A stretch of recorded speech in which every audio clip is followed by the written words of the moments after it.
Hey nation, what's going on? And welcome back to the channel. Well, today I got a whole lot of stuff to share with you guys, and I hope I don't sound like a bumbling idiot just standing here bumping my gums with some of the stuff that we got to share, but I'm a little bit pressed for time because we've been having these pop-up thunderstorms and just been kind of crazy around here. I mean, we just got done with one, and I got debris and stuff laying all over the ground again, and it's all in my pond again. So hopefully I can get this out before the next one pops up.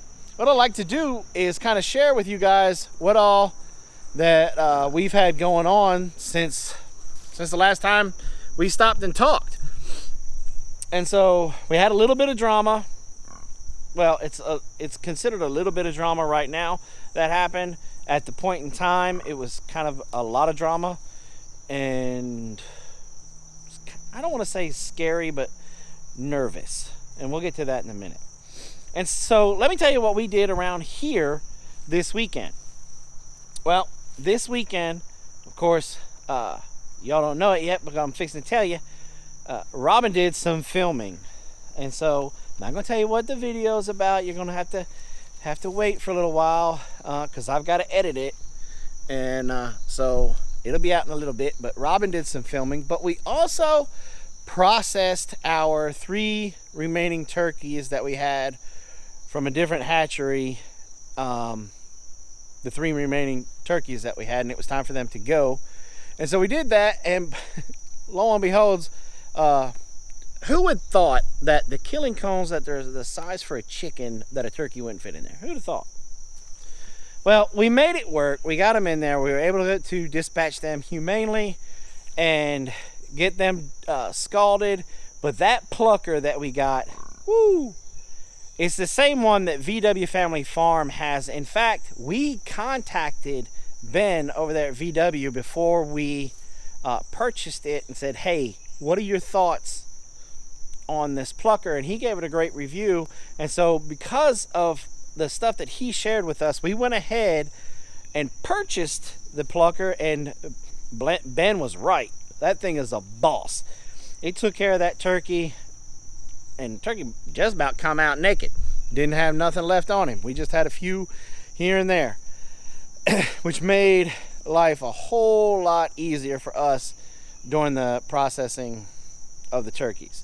And then Robin took over and she eviscerated, and she said processing turkeys was a lot easier than chickens because she had absolutely no problem getting her entire hand up there. And so with the turkey pen open, that gave us the opportunity to pull the turkeys that we got from McMurray out of their medium-sized tractor and put them into the last place that they'll stay, which is that turkey pen. But in the meantime, we had to also move the goats out of there and put them in the spot that I wanted them working on and clearing out for me. So that's where they are at now. So that's everything that happened this weekend. But let me take you back to about the middle of the week. Now, if you were in our live stream on Saturday at 8 p.m. Eastern Standard Time, you kind of already heard this story. But again, these kick-up thunderstorms produced, I don't know if it just changed something in the barometric pressure, or if the thunder and all the lightning strikes and stuff that we were having around in the area, it knocked the internet out for almost 24 hours. But it really spooked 2 of our breeders, Han and Leia. And they got out. They just really, boom, just busted through the metal siding on the first oink, and they were out running around. Well, it's out pouring rain.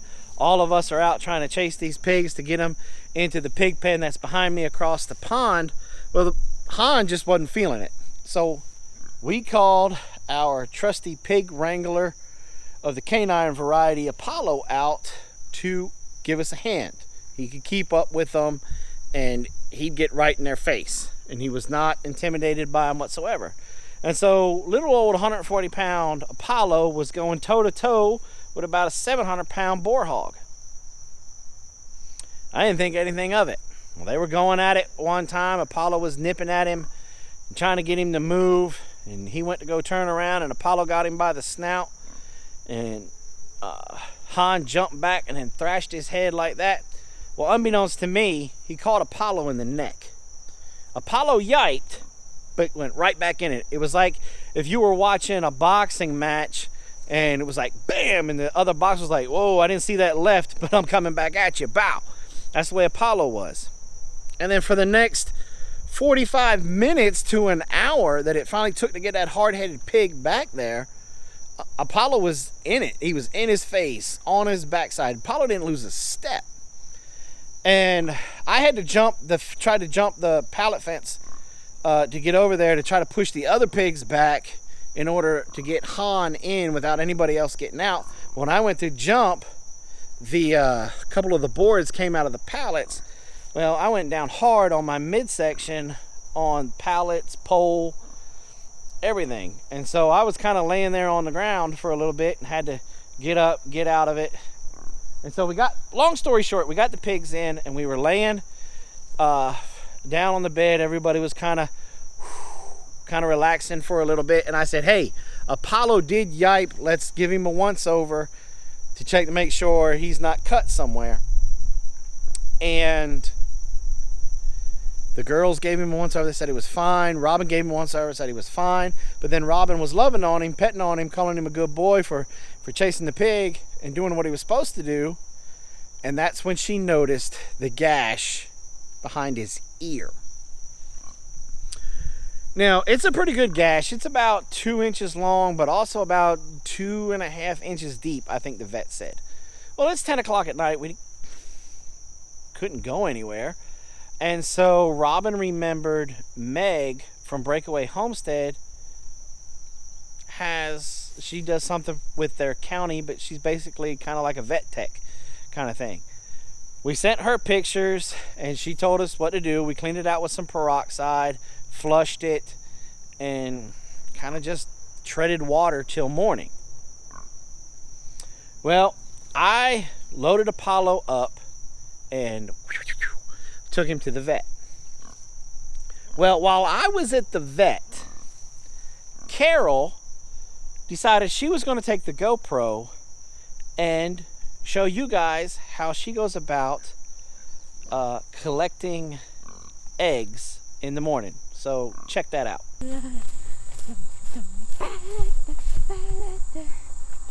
Chicken, chicken, chicken. Okay. Let's open it. Ah! Got you.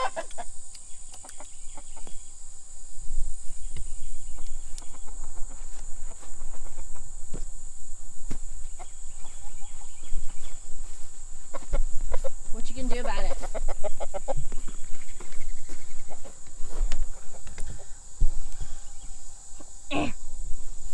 Won't open.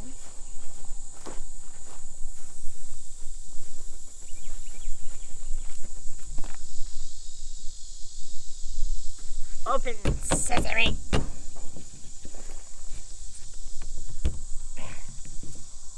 Being mean, it won't open.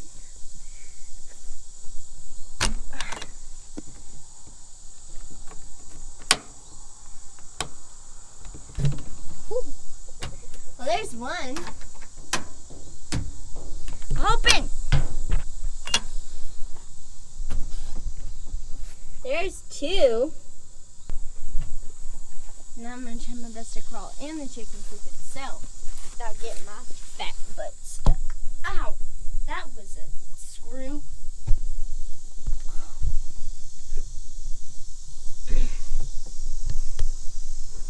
There's something there. I can't get in. I'm stuck. Crap.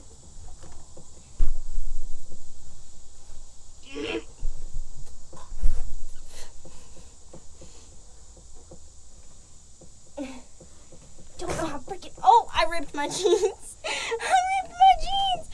Oh no. Oh no, I ripped my jeans.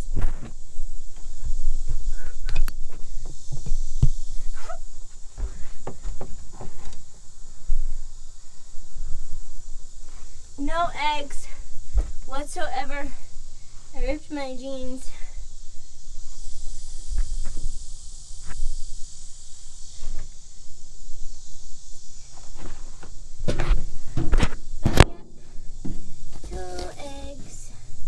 That's all.